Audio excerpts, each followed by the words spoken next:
Sir, आतापर्यंत आपण व्यसन लागण्यामागची कारणं, त्यानंतर व्यसनाचं अलीकडे बदलतं जो प्रकार आहे किंवा ट्रेंड आहे त्याबद्दल बोललो. त्याचबरोबर व्यसन लागल्यानंतरची कोणती लक्षणं असू शकतात याबद्दल आपण चर्चा केली.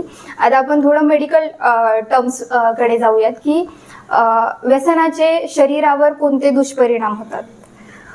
व्यसनाचे शरीरावर अशा पद्धतीने परिणाम होतात की डोक्याच्या केसापासून ते पायाच्या नखापर्यंत शरीराच्या प्रत्येक भागावर व्यसनाचे दुष्परिणाम होतात. आता व्यसन ही एक अम्ब्रेला टर्म आपण घेतली, त्याच्यामध्ये खूप साऱ्या पद्धतीचे व्यसन आले. वेगवेगळ्या पद्धतीच्या प्रकारांच्या व्यसनाचे वेगवेगळ्या पद्धतीने शरीरावर इफेक्ट जाणवतात. जसं आपण तंबाखू पदार्थ जर बघितला तर जे तंबाखूचं सेवन म्हणजे तंबाखू खातात त्यांना ओरल कॅन्सर जे आहे, तोंडाचे कॅन्सर्स हे जास्त प्रमाणामध्ये त्याचा प्रादुर्भाव होतो. स्मोकिंग करणाऱ्या लोकांना लंग्स आणि फुफ्फुसाचे आजार हे जास्त प्रमाणामध्ये त्यांचा प्रादुर्भाव होतो. दारूचा जर आपण विचार केला तर दारूमुळे तुम्हाला तर माहितीच आहे की लिव्हर खराब होणं, लिव्हर सिरोसिस होणं, लिव्हर पॅरेन्कायमल डिसीज किंवा किडनीज मध्ये प्रॉब्लेम येणं, वेगवेगळ्या पद्धतीचे कॅन्सर्स होणं, अगदी पोटाच्या आतड्यांपासनं स्टमकपासनं ते गुदद्वारापर्यंत सगळ्या प्रकारचे कॅन्सर्स हे अल्कोहोलमुळे होऊ शकतात. जर गांजाचा विचार केला तर गांजा हा एक सायकोएक्टिव्ह सबस्टन्स आहे.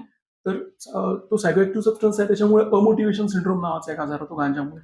तर त्याच्यामुळे मेंदूतल्या काही पेशी दर सिगरेट जेव्हा आपण गांजाची घेतो, कुठली पण व्यक्ती जेव्हा घेते तेव्हा दर स्मोकिंगच्या नंतर मेंदूमधल्या काही पेशी मृत पावतात आणि त्याच्यामुळे मेंदूमध्ये अमोटिवेशन सिंड्रोम निर्माण होतो.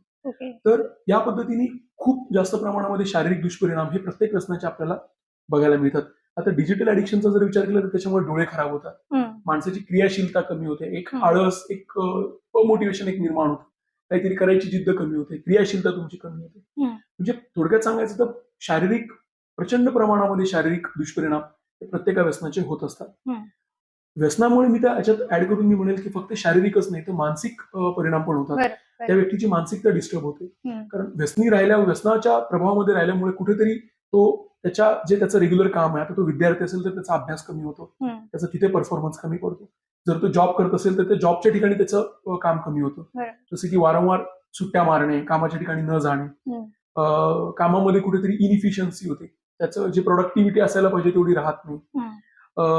त्याचं दुकान असेल, बिझनेस असेल तर दुकानच तो उघडत नाही, कारण तो व्यसनामध्ये तर त्याचं कुठे ना कुठेतरी बिझनेसकडे दुर्लक्ष होतं.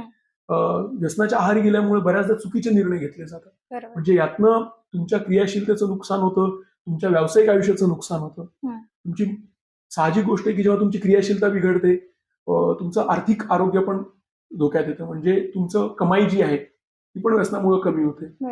तुमचा खर्च पण असतो, कारण साधारणपणे एक व्यक्ती जर बघितली तर त्यांचा साधारण अल्कोहोल पिणारी व्यक्ती मिळेल की ₹500 त्यांच्या दिवसाला काही न करता त्यांचे सहज खर्च होतात, जी एक मोठी अमाऊंट आहे. आणि जास्त प्रमाण असेल तर त्याच्याहून जास्त पैसा त्यांचा खर्च होऊ शकतो. उत्पन्नाचे सोर्सेस हे कमी झाल्यामुळे त्यांचा हळूहळू त्यांचं अर्थव्यवस्था त्यांची डबघाईला येते. त्याच्यानंतर साहजिक गोष्ट आहे की कुटुंबावरही त्याचा परिणाम होतो. कुटुंबावर परिणाम झाल्यामुळे सतत पत्नीसोबत वाद होणे, आई वडिलांसोबत वाद होणे, घरातलं वातावरण बिघडणे, घरामध्ये हिंसाचार वाढणे, ज्याला आपण डोमेस्टिक व्हायलन्स म्हणतो, हे पण त्यांच्यामध्ये दिसून येतं. आणि कुठे ना कुठेतरी त्यांच्या नीतिमत्तेचा पण हानी होते, म्हणजे त्यांची नीतिमत्ताही हरून जाते. त्या व्यक्ती समजा एखादं चांगलं काम जरी करत असेल तरी लोकांना त्याच्यावर त्या व्यक्तीवर विश्वास वाटत नाही, अरे आता ड्रिंक करतो, याला म्हणजे त्या पद्धतीचा मान त्याला ह्याच्यामध्ये मिळत नाही, त्याच्या प्रतिष्ठेची पण हानी होते, त्याचं समाजामध्ये नाव पण खराब होतं. म्हणजे व्यसनामुळे मी म्हणेल शारीरिकच नाही तर मानसिक, भावनिक, आर्थिक, कौटुंबिक आणि नैतिक म्हणा किंवा प्रतिष्ठा म्हणा सगळ्या गोष्टींचा ऱ्हास होतो आणि पर्यायाने त्या व्यक्तीचा सर्वांगीण ऱ्हास व्हायला लागतो. बरोबर सर, आता तुमच्या बोलण्यात ओझरता उल्लेख आलाच. व्यसनाच्या मानसिक दुष्परिणामांमुळे व्यक्ती चुकीचं पाऊलही उचलू शकतो. तर मग याबद्दल काय बोलाल की म्हणजे बऱ्याचदा आपण न्यूज मध्ये वगैरे पाहतो किंवा रिअल लाईफ मध्येही पाहतो की व्यसन केल्यामुळे त्यांना तो ताण सहन होत नाही आणि मग बऱ्याचदा लोक आत्महत्या करणं, स्वतःचा जीव संपवणं अशा गोष्टी करतात. तर व्यसन ह्याला किती जबाबदार आपण म्हणू शकतो? व्यसन आणि डिप्रेशन किंवा नैराश्य ह्याचा आपापसामध्ये खूप गाढ संबंध आहे. ह्या दोन्ही इंटरडिपेंडंट पण आहेत. म्हणजे जसं आपण आधी पण बोललो की एखादी व्यक्ती जर नैराश्यामध्ये असेल तर तिची व्यसन करण्याची प्रवृत्ती वाढते.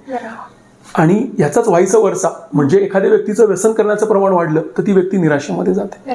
तर या दोन्ही गोष्टींचा आपसमध्ये इतका गूढ संबंध आहे आणि इतका घनिष्ठ संबंध असल्यामुळे कुठे ना कुठेतरी जेव्हा ती व्यक्ती व्यसन करत असते तेव्हा तिचं नैराश्य पण वाढत असतं आणि नैराश्यामध्ये आत्महत्येचे विचार येणं आणि ती व्यक्ती आत्महत्येस प्रवृत्त होणं हे खूप जास्त प्रमाणात बघण्यात आलेलं आहे. त्याच्यामुळे व्यसनाधीन असलेली व्यक्ती ही आत्महत्येचा प्रयत्न करणं किंवा आत्महत्या करणं हे खूप वारंवार पाहण्यात आलेलं आहे.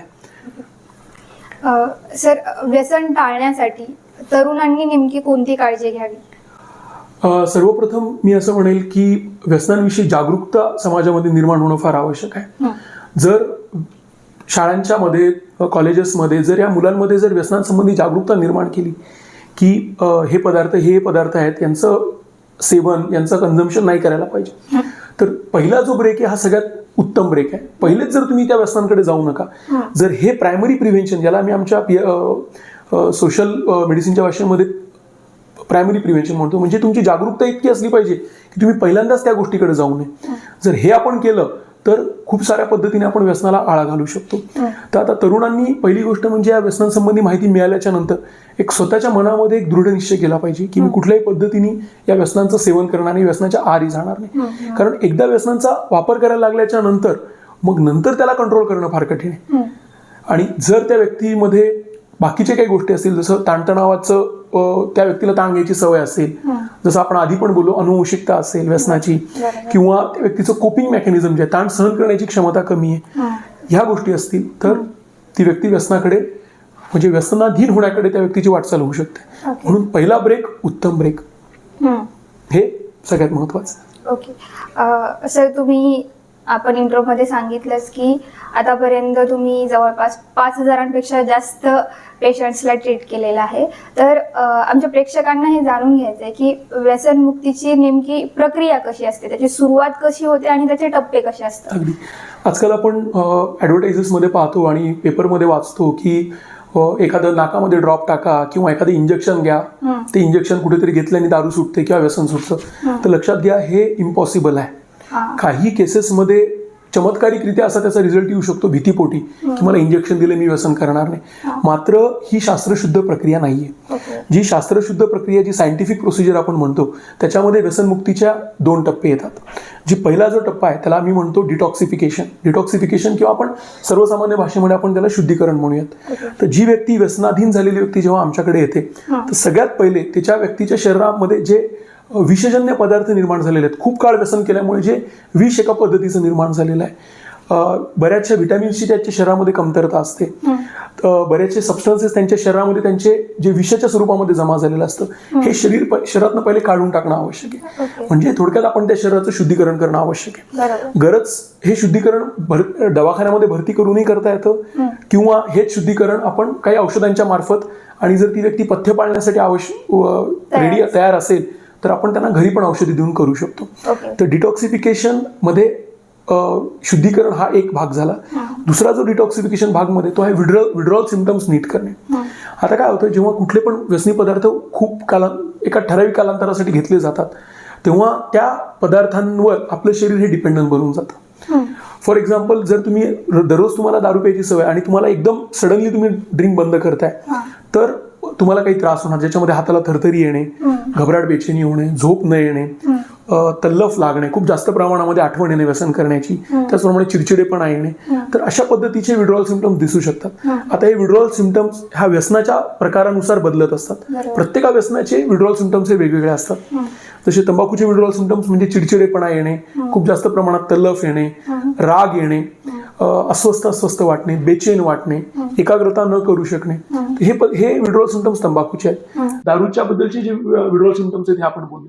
ते विड्रॉल सिम्पटम्स नीट करणे, त्याचे काही औषधी असतात ज्याच्याने विड्रॉल सिम्पटम्स हे शांत होतात, विड्रॉल सिम्पटम्स हे कमी होतात. आणि साहजिक गोष्ट आहे की जर विड्रॉल सिम्पटम्स झाले नाही तर त्या व्यक्तीला एक आपसूक बळ मिळतं व्यसन सोडायसाठी. कारण बऱ्याचदा व्यक्ती विड्रॉल सिम्पटम टाळण्यासाठी पण ड्रिंक करते, फक्त हौसेमध्ये नाही करत.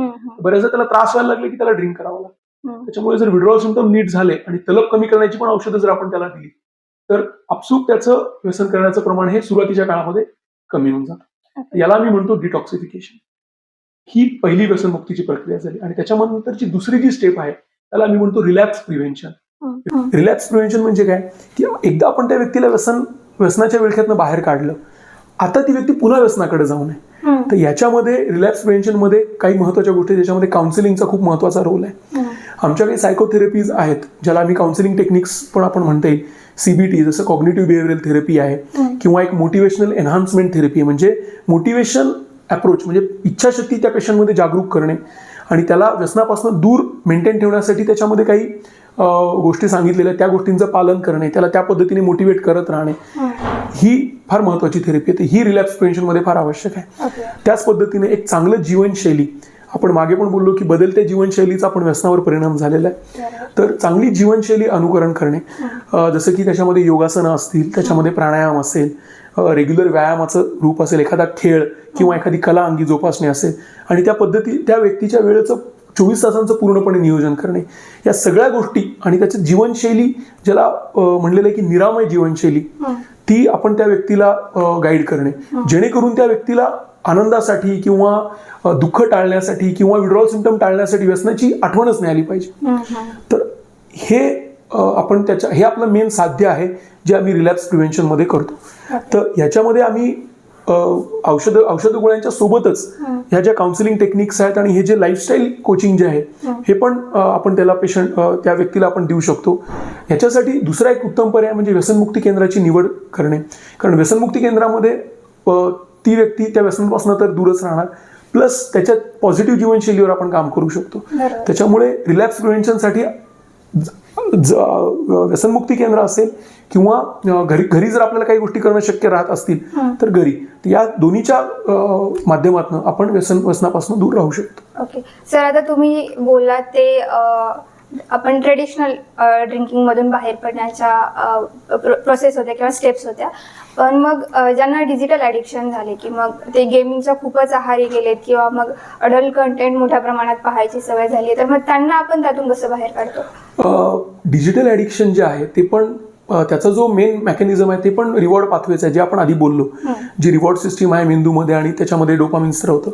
आता काही औषधी आमच्या क्षेत्रामध्ये आहेत ज्याच्यातनं आपण त्यांचं जे क्रेविंग उत्पन्न होतं, जी तलफ उत्पन्न होते मोबाईल पाहायची किंवा मोबाईल नाही मिळाला तर एकदम चिडचिडेपणा जो होतो, तर ती चिडचिडेपणा आपण कमी करू शकतो. जी तलफ आहे, जो रिवॉर्ड मिळतोय मोबाईल बघितल्यानंतर किंवा स्क्रीन बघितल्यानंतर किंवा अडल्ट कंटेंट पाहिल्यानंतर किंवा अगदी गेम खेळल्यानंतर, तो रिवॉर्ड काही प्रमाणात कमी होतो. त्याच्यामुळे काय होतं की त्या व्यक्तीला तेवढी ओढ राहत नाही. तर अशा पद्धतीचे औषध आहेत.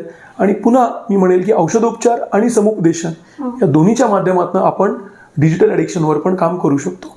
इथे पण डिजिटल ॲडिक्शनसाठी पण माझ्याकडे बरेचसे यंग मुलं आम्ही रिहॅबमध्ये ठेवलेले आहेत आणि त्यांना अगदी यशस्वीरित्या आपण डिजिटल ॲडिक्शनच्या माध्यमातून बाहेर काढलेलं आहे. ओके सर, व्यसनातून पूर्णपणे एखादा व्यक्ती बरा होऊ शकतो का? 100% बरा होऊ शकतो. व्यसनातनं पूर्णपणे बरा होणं हे फक्त म्हणजे मी असा दावा नाही करत आहे, पण ह्याच्यामध्ये जेव्हा मी 100% म्हणतोय तेव्हा याच्यामध्ये खूप साऱ्या गोष्टी आहेत. पहिली गोष्ट म्हणजे त्यांनी जर त्याच्या व्यसनाची तीव्रता असेल तर त्यांनी औषधोपचार योग्य पद्धतीने घेतले पाहिजेत. योग्य पद्धतीने घेणं, त्याच्यामध्ये योग्य काळासाठी पण घेणं आवश्यक आहे. डॉक्टरांचा योग्य सल्ला घेतला पाहिजे. कारण हे जे ॲडिक्शन आहे, जे व्यसनाधीनता आहे, याला आमच्या शास्त्रामध्ये आजार म्हणलेला आहे. हा एक डिसीज आहे आणि साहजिक गोष्ट आहे की एखादा आजार असेल तर आपल्याला डॉक्टरकडे जावंच लागतं. तर योग्य पद्धतीने उपचार, योग्य वेळेपर्यंत त्या व्यसनाचा उपचार करणं आवश्यक आहे. त्याचप्रमाणे त्याचं स्वतःचं त्यांनी मोटिवेशनल बिल्डिंग पण तेवढं ठेवायला पाहिजे, ज्याच्यामध्ये आता जसं दारूसाठी अल्कोहोलिक अनॉनिमस नावाची एक संस्था आहे जी खूप चांगलं काम करते.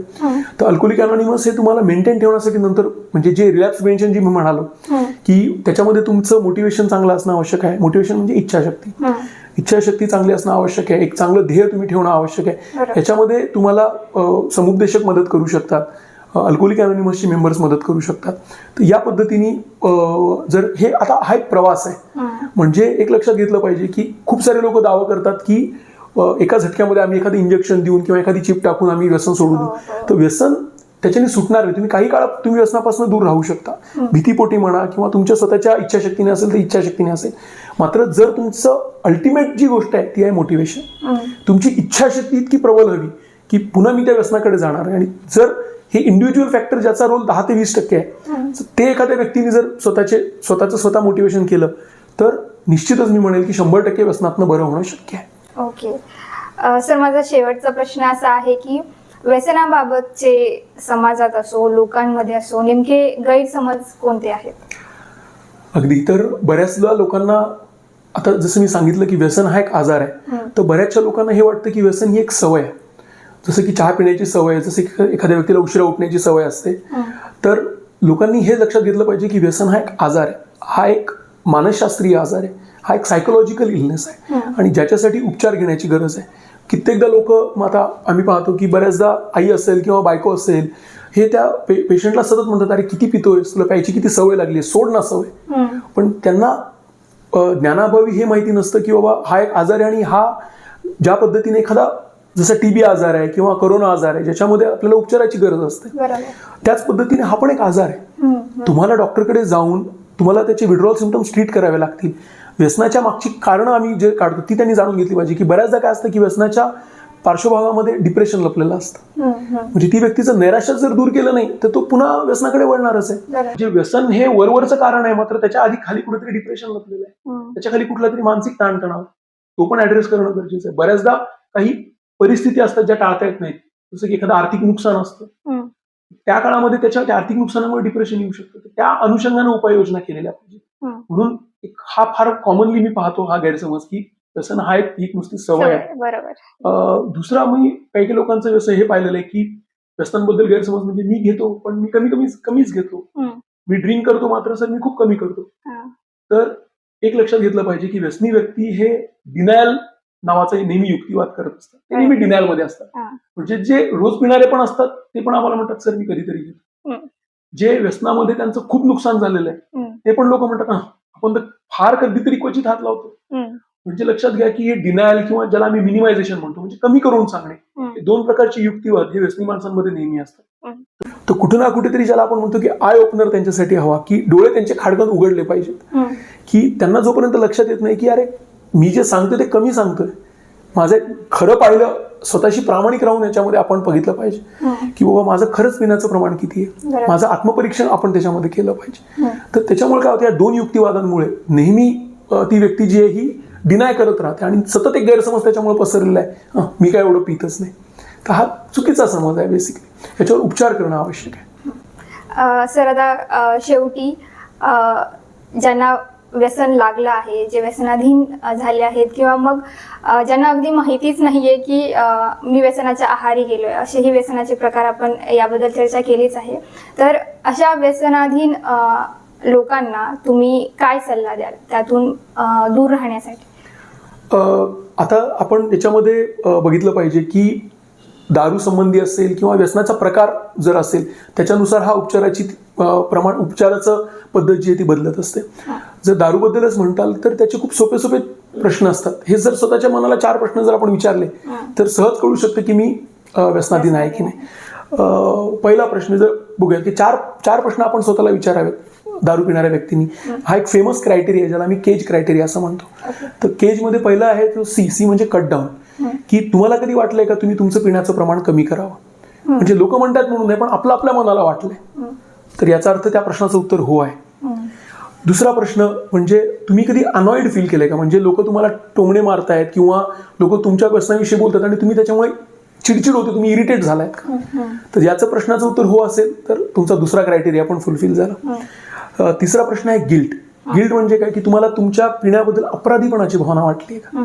म्हणजे कुठे ना कुठेतरी तुम्ही इतरांना फसवता पण स्वतःला तुम्हाला माहिती आहे की मी पितोय आणि मी नाही पिलं पाहिजे. तर हा तिसरा प्रश्न झाला, हा तुम्ही स्वतःला विचारला पाहिजे की मला गिल्ट वाटते का. आणि चौथा प्रश्न म्हणजे आय ओपनर, ज्याला सर्वसामान्य मराठीमध्ये उतारा म्हणतात, की रात्री काल ड्रिंक जास्त झाली म्हणून त्रास कमी करण्यासाठी कधी तुम्हाला सकाळी प्यावी लागली का. या 4 पैकी कुठल्याही 2 प्रश्नांची उत्तरं हो असतील तर असं समजायचं की तुम्हाला मदतीची गरज आहे. हे सोपे प्रश्न आत्मपरीक्षणासाठी एक स्वतःला विचारून बघावेत आणि जर त्याचे उत्तर हो असेल तर मग तज्ञांचा सल्ला घ्यावा, हेच त्याच्याबद्दल सोल्युशन राहील. अगदीच. तर अशा प्रकारे मनोविकार आणि व्यसनमुक्ती तज्ञ डॉक्टर प्रणत जोशी यांनी आपल्याला या व्हिडिओमध्ये व्यसन लागण्यामागची कारणं, तरुण व्यसनाकडे का वळतायत, त्याबरोबरच पिअर प्रेशर असो, सामाजिक दबाव असो, कामाचा अभ्यासाचा ताण असो, यामुळे व्यसनाकडे जाण्याचं प्रमाण किती आहे. अलीकडे व्यसनाचे बदलते ट्रेंड किंवा व्यसनाचे बदलते प्रकार, याबरोबरच व्यसनाचा शरीरावर, अगदी मानसिक आरोग्यावर, कुटुंबावर होणारा दुष्परिणाम आणि व्यसनातून बाहेर पडण्याची प्रोसेस याबद्दल खूप सोप्या शब्दात आणि अतिशय महत्त्वपूर्ण माहिती या व्हिडिओ दिलेली आहे. त्यामुळे हा व्हिडिओ जास्तीत जास्त लोकांपर्यंत शेअर करा आणि तुमच्याही आजूबाजूला अशी काही लोक असतील ज्यांना व्यसनातून बाहेर पडण्यासाठी मदतीची गरज आहे, मार्गदर्शनाची गरज आहे, तर नक्कीच डॉक्टर प्रणत जोशी यांच्या हॉस्पिटलला भेट द्या. त्यांचा ॲड्रेस आम्ही कमेंटमध्ये तुम्हाला देतो आहे. याबरोबरच सरांच्या हॉस्पिटलचा संपर्क क्रमांकही आम्ही डिस्क्रिप्शनमध्ये देतो आहेत. व्हिडिओ आवडला असेल तर लाईक करा, शेअर करा आणि आमच्या यूट्यूब चॅनलला सबस्क्राईब करायला विसरू नका. धन्यवाद.